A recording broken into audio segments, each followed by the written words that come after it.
పంచభూతాత్మకుడు పరమేశ్వరుడు. కాలం ఆయన కరుణతోనే కదులుతుంది. గ్రహాలు ఆ స్వామి అనుగ్రహంపైనే ఆధారపడి ఉంటాయి. ఈ చరాచర జగత్తును సృష్టించేది, నడిపించేది, నశింపచేసేది ఆ పరబ్రహ్మ స్వరూపుడే. నిరాకారుడైన ఆ నీలకంఠుడు లింగరూపంలో అనేక ప్రదేశాల్లో కొలువై ఉన్నాడు. మంచులాంటి మనసున్న ఆ మహాదేవుడు కొలువైన క్షేత్రాలలో ఛత్తీస్గఢ్లోని దేవ్ బలోడా ఒకటి. ఒకే శిల్పితో నిర్మితమైన ఇక్కడి మహదేవ్ ఆలయం ఈ వారం దివ్యక్షేత్రం.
మహాదేవుడు కొలువైన ప్రతి ప్రదేశం ఓ మహిమాన్విత క్షేత్రమే.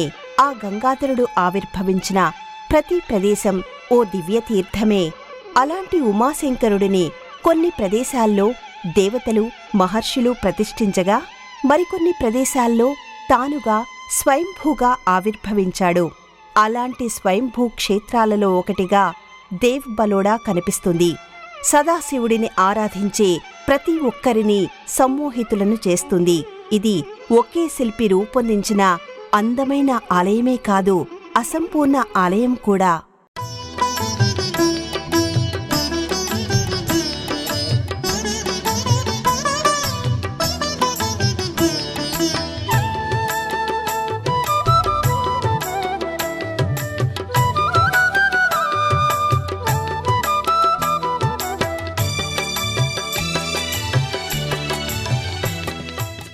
ఛత్తీస్గఢ్ ఇది శ్రీరాముడి తల్లి కౌసల్యాదేవి జన్మించిన ప్రాంతంగా చెబుతారు.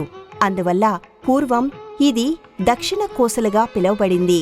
ఎన్నో రాజవంశాలు, ఎంతోమంది మహారాజులు వారి వీరగాథలు, విజయగాథలను ప్రత్యక్షంగా చూసిన ప్రాంతమిది. ఒకప్పుడు ఈ ప్రాంతంలోని ప్రాచీనమైన కోటల సంఖ్యను బట్టి ఈ పేరు వచ్చిందంటారు. దీన్ని బట్టి ఇక్కడి చారిత్రక వైభవం ఏ స్థాయిలో విలసిల్లిందనేది అర్థం చేసుకోవచ్చు.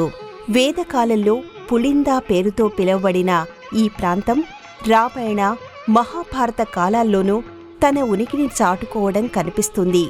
మౌర్యులు మొదలు అనేక మంది రాసుల పాలనా కాలంలో ప్రభావితమవుతూ వచ్చిన కళలు, ఆధ్యాత్మికతను కలుపుకొని ప్రవహించే ప్రాంతంగా ఛత్తీస్గఢ్ కనిపిస్తుంది. అలాంటి ఈ రాష్ట్రంలో దుర్గ్ జిల్లా పరిధిలో దేవ్ బలోడా వెలుగొందుతోంది. తొలి చూపులోనే మనసును కొల్లగొట్టడం ఇక్కడి మహదేవ్ ఆలయం ప్రత్యేకతగా చెప్పుకోవచ్చు.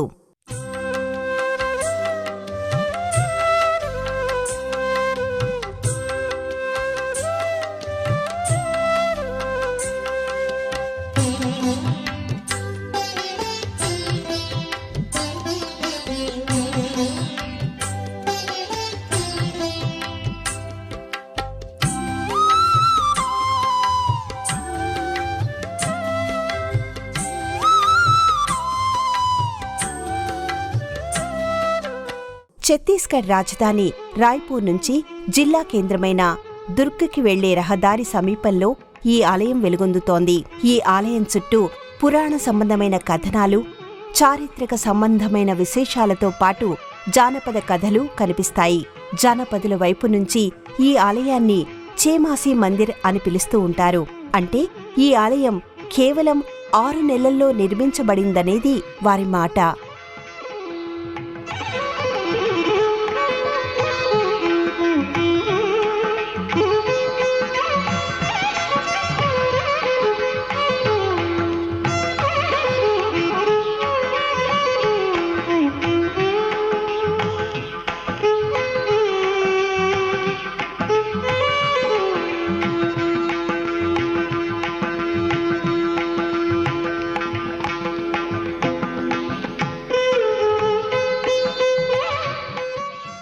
సాధారణంగా ఏ ఆలయమైనా ఆధ్యాత్మికపరమైన నేపథ్యం కారణంగా, చారిత్రక విశేషాల కారణంగా పర్యాటకులలో కుతూహలాన్ని పెంచడం జరుగుతూ ఉంటుంది.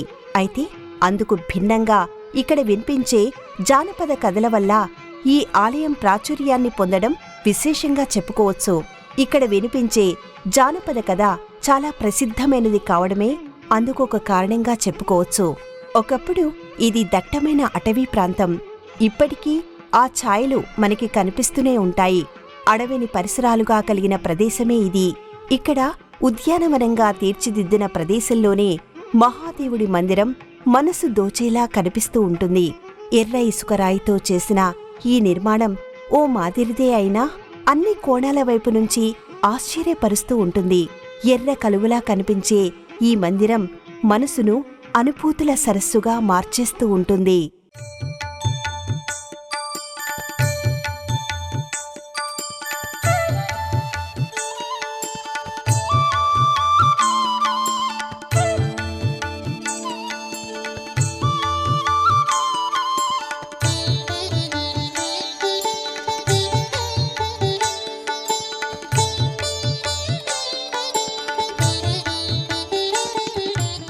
ఒకప్పుడు ఈ అటవీ ప్రదేశంలో ఎంతోమంది మహర్షులు తపస్సు చేసుకున్నారని స్థలపురాణం చెబుతోంది. ఆ సమయంలోనే మహర్షుల అభ్యర్థన మేరకు సదాశివుడు ఇక్కడ స్వయంభూగా ఆవిర్భవించాడని అంటారు. ఆ తర్వాత చాలా కాలం పాటు అంతర్హితమైపోయిన శివలింగం ఆ తర్వాత రాజుల కాలంలో వెలుగులోకి వచ్చింది. కలాచూరి రాజవంశీకులు ఇక్కడి శివయ్యకు ఆలయాన్ని నిర్మించాలని నిర్ణయించుకుంటారు. కలాచూరి రాజుల కాలంలో చాలా ఆలయాలు నిర్మించబడ్డాయి. గుహాలయాల నిర్మాణం వారి ప్రత్యేకతగా కనిపిస్తుంది. పరిపాలనా సంబంధమైన విషయాలతో పాటు ఆధ్యాత్మిక సంబంధమైన విశేషాలపై కూడా తమదైన ముద్రను చూపించడానికి వాళ్లు తమ వంతు ప్రయత్నం చేస్తూ వచ్చారు. అలా వారి కాలంలో నిర్మితమైన ఆలయాల జాబితాలో ఈ నిర్మాణం ఒకటిగా నిలుస్తుంది. ఇది 13వ శతాబ్దం నాటి నిర్మాణంగా చెబుతూ ఉంటారు.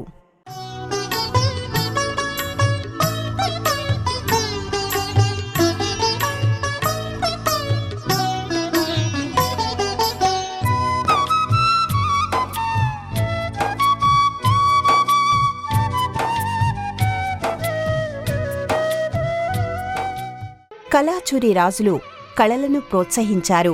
చరిత్రలో తమదైన ప్రత్యేకతను నిలిపేలా శిల్పకళ పట్ల శ్రద్ధ పెడుతూ వెళ్లారు. కలాచూరి ఆలయాల నిర్మాణాన్ని దగ్గర నుంచి చూస్తే శివుడి పట్ల వారికి గల అపారమైన భక్తికి అద్దం పడుతుంది. పరమశివుడి పట్ల వారికి గల భక్తి విశ్వాసాలను ప్రతిబింబిస్తూ ఉంటుంది. అలా ఇక్కడి స్వయంభూ శివలింగానికి వాళ్లు ఆలయాన్ని నిర్మించారు.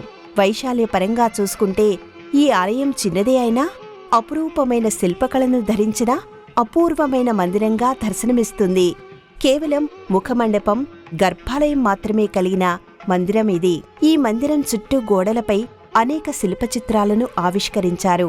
ఈ మందిరానికి ఎదురుగా చిన్నపాటి నంది మండపం ఏర్పాటు చేశారు.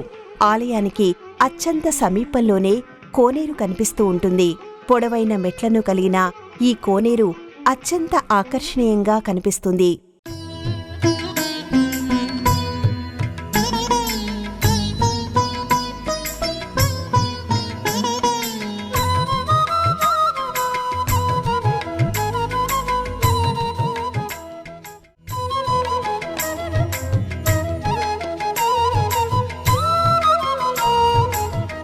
కుదురుగా కనిపించే ఈ మందిరం ఓ అరుదైన శిల్పకళా విశేషం అని చెప్పక తప్పదు. శిల్పకళ గురించి మహాదేవుడి మందిరం చాలా కుదురుగా కనిపిస్తూ కుతూహలాన్ని పెంచుతూ ఉంటుంది. ప్రధానమైన ఆలయానికి ఎదురుగా గల మండపంలో నందీశ్వరుడు కొలువై ఉంటాడు. నందీశ్వరుడిని మలిచిన తీరు గొప్పగా అనిపిస్తుంది. నందీశ్వరుడిని దర్శించుకున్న భక్తులు ఆ తర్వాత మహాదేవుడి సన్నిధానం దిశగా కదులుతూ ఉంటారు.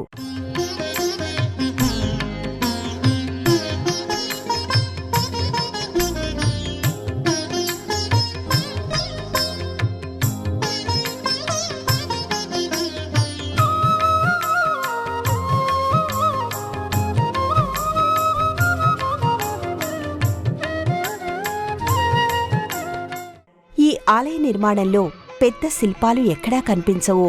ఓ మాదిరి శిల్పాలు, సూక్ష్మ శిల్పాలు, శిల్పచిత్రాలు మాత్రమే కనిపిస్తూ ఉంటాయి. వెలుపల గోడపై కొన్ని వరుసల్లో ఏనుగులు, గుర్రాలు, సింహాలు, యాలిస్, ఎద్దులు, వరాహ రూపాలను మలిచారు.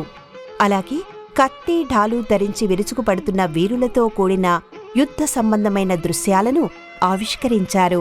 ప్రధానమైన ద్వారానికి ఇరువైపులా గల వరుసలలో హంసలను మలచిన తీరు ఎంతో ముచ్చటగా అనిపిస్తుంది. హంసలన్నీ వరుసగా ఒకదాని తర్వాత ఒకటిగా నడిచి వస్తున్నట్టుగా కనిపిస్తాయి. ఇక మేళతాళాలతో కూడిన పల్లకీలో ఊరేగింపు సజీవ దృశ్యాన్ని మన కనుల ముందు ఉంచుతుంది. పై వరుసలో శివ సంబంధమైన వివిధ రూపాలను మలిచారు. శివలీలా విశేషాలు సైతం మనకి ఈ వరుసలలో కనిపిస్తూ ఉంటాయి.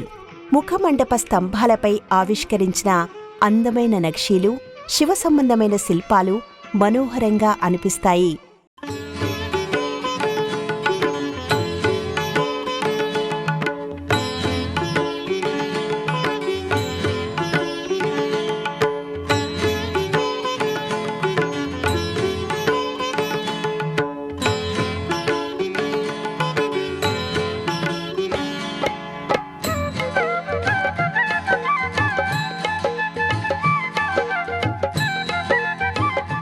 గర్భాలయంలో నేలబారునే దివ్యలింగం దర్శనమిస్తూ ఉంటుంది.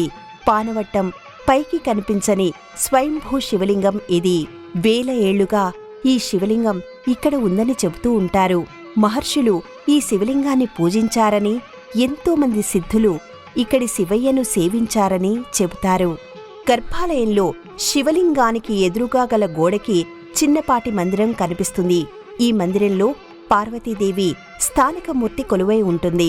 భక్తులు చిన్నపాటి కావిళ్లతో ఇక్కడి పుష్కరిణిలోని నీటిని తీసుకుని వచ్చి ముందుగా శివుడికి, ఆ తర్వాత పార్వతీదేవికి స్వయంగా అభిషేకం చేస్తారు.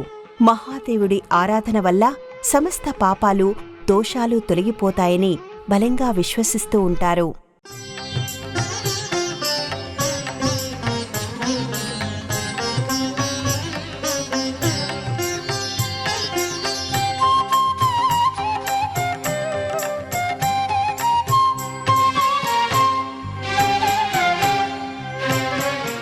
ఈ ఆలయం ఒకే శిల్పి 6 నెలల్లో నిర్మించాడని ఇక్కడి జానపదులు చెబుతూ ఉంటారు. ఇది ఇక్కడ కొన్ని వందల సంవత్సరాలుగా వినిపిస్తున్న కథనే. కలాచురి రాజులు ఈ ఆలయాన్ని నిర్మించే బాధ్యతను ఒక శిల్పికి అప్పగిచ్చారట. సాధారణంగా అలాంటప్పుడు ఆ శిల్పి మరికొందరు శిల్పులను కలుపుకొని బృందంగా కలిసి పనిచేయడం జరుగుతుంది. ముందుగా చెప్పిన సమయానికి నిర్మాణాన్ని పూర్తి చేసి అప్పగిస్తూ ఉంటారు. అయితే ఆ శిల్పి తాను ఒక్కడినే ఆలయ నిర్మాణాన్ని పూర్తి చేస్తానని, అందుకు 6 మాసాల సమయం ఇవ్వమని రాజాధికారులను కోరతాడు. గడువు ముగిసే వరకు ఆలయం దిశగా ఎవరూ రావొద్దని చెబుతాడు. అందుకు అధికారులు అంగీకరిస్తారు. అడవిని ఆనుకుని ఉన్న ఒక గ్రామంలో భార్యను ఉంచి అతను తన పనిని మొదలు పెడతాడు. ఎలాంటి ఆదరణ లేకుండా ఉన్న స్వయంభూ శివలింగానికి ఆలయాన్ని నిర్మించడం ఆరంభిస్తాడు. ఆలయం పూర్తయ్యే వరకు తాను, తన భార్య తప్ప మరెవరూ చూడరాదనేది ఆయన ఉద్దేశం. అదే జరిగితే ఆలయ నిర్మాణం ముందుకు సాగదని అతను భార్యతో చెబుతాడు. దాంతో ఆమె కూడా ఆ విషయాన్ని మనసులోనే దాచుకుంటుంది. ఆ శిల్పి మందిర నిర్మాణానికి సంబంధించిన పనుల్లో నిమగ్నమై ఉంటాడు. శివయ్య భక్తుడైన ఆ శిల్పి చెప్పిన సమయానికి ఆలయ నిర్మాణాన్ని పూర్తి చేయాలనే పట్టుదలతో ఉంటాడు. పూర్తిగా ఆ ధ్యాసలో పడిపోయిన ఆయన తన ఒంటిపై బట్టలు పూర్తిగా చిరిగిపోయాయనే విషయాన్ని కూడా గుర్తించలేకపోతాడు. అధికారులు వచ్చేలోగా ఆలయాన్ని పూర్తి చేయాలనే ఆలోచనలోనే ఉంటాడు. అయితే కొన్ని రోజులుగా శిల్పి భార్య అనారోగ్య కారణాల వల్ల అతనికి భోజనం తీసుకుని రాలేకపోతుంది. అయినా శిల్పి తన పనిని కొనసాగిస్తూనే ఉంటాడు. అతనికి భోజనం తాను తీసుకుని వెళతానని వదిన దగ్గర శిల్పి సోదరి పట్టుబడుతుంది. కొన్ని రోజులుగా ఆహారమనేది లేకుండా ఉన్న తన భర్త ఏమైపోతాడోననే ఆందోళనతో ఆమె అతను ఎక్కడ ఉన్నది చెబుతుంది. దాంతో అక్కడికి అతని సోదరి భోజనం తీసుకుని వెళుతుంది. అభిమానవంతుడైన ఆ శిల్పి సోదరికి తాను అలా కనిపించినందుకు బాధపడుతూ ఆ పక్కనే ఉన్న ఒక నీటి గుండంలోకి దూకేస్తాడు. తన సోదరుడి మరణానికి కారణమైనందుకు బాధపడుతూ ఆ పక్కనే గల మరొక నీటి గుండంలోకి ఆమె దూకేస్తుంది. అందుకు గుర్తుగా ఇక్కడి 2 నీటి గుండాలు వారి పేర్ల మీద పిలువబడుతున్నాయి. సోదరి దూకేసిన గుండంలో ఆమె శిల్పాన్ని ఏర్పాటు చేయడం చూడొచ్చు. ఇక ఇక్కడి నీటి గుండంలో దూకేసిన శిల్పి ఇక్కడికి సమీపంలోని ఆరంగ్లోని ఆలయాల సముదాయానికి సంబంధించిన సొరంగ మార్గాన్ని కనుక్కున్నాడని చెబుతారు.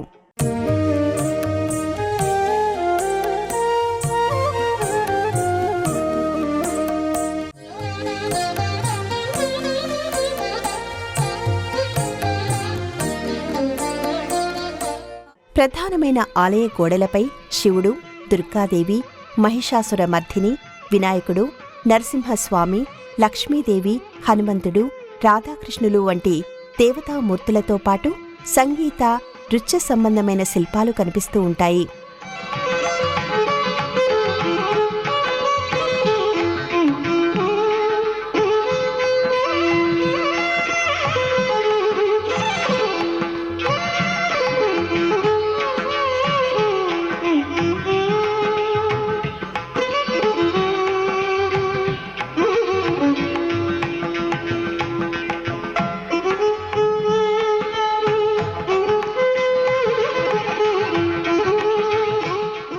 స్థల మహత్యం కలిగిన స్వయంభూ శివలింగం, ఆలయ నిర్మాణం చుట్టూ అల్లుకున్న జానపద కథ ఈ ఆలయ ప్రాచుర్యంలో ప్రధానమైన పాత్రను పోషిస్తున్నాయి.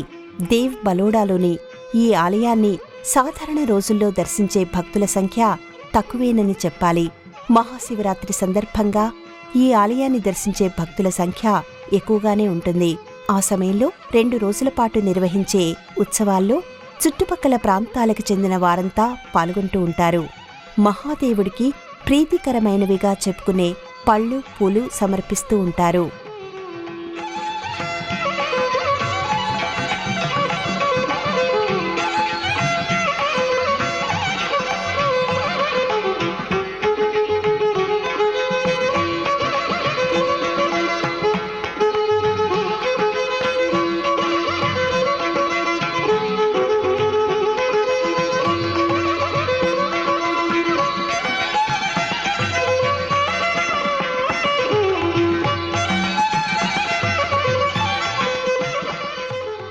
పురావస్తు శాఖ వారి ఆధ్వర్యంలో ఈ ఆలయ సంరక్షణ కొనసాగుతోంది. అలాంటి ఈ ఆలయంలో భక్తులు నేరుగా గర్భాలయంలోకి వెళ్లే అవకాశం ఉంది. శివపార్వతులకు భక్తులు స్వయంగా అభిషేకం చేయవచ్చు. ఇక పర్యాటకులు సందర్శించడానికి ఉదయం 8 గంటల నుంచి సాయంత్రం 6 గంటల వరకు అనుమతి ఉంటుంది.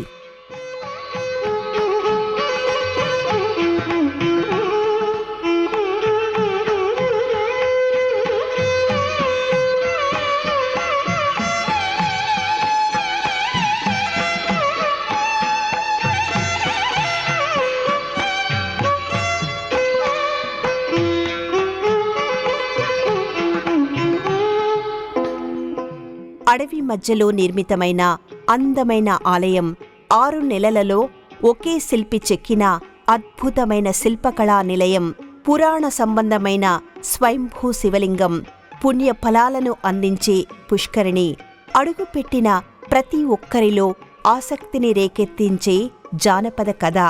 అలాంటి ఈ మందిరం దర్శించిన ప్రతి మనసును దోచేస్తుంది. చూపులతో స్పర్శించిన ప్రతి హృదయాన్ని గెలిచేస్తుంది.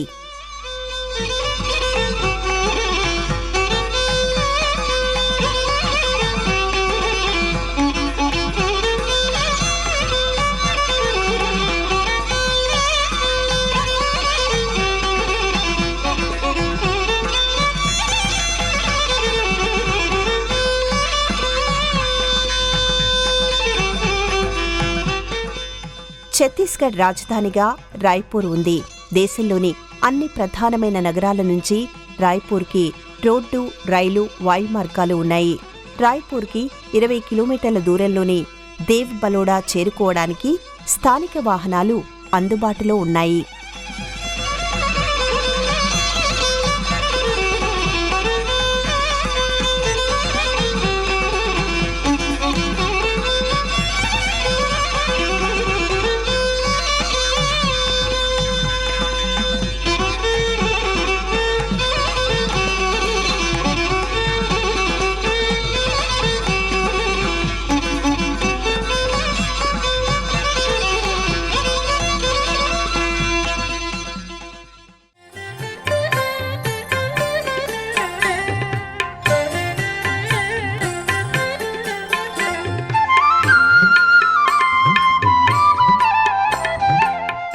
కార్యక్రమాన్ని తిరిగి చూడాలనుకుంటే www.youtube.com/@ETV Life Spiritual లో చూడవచ్చు.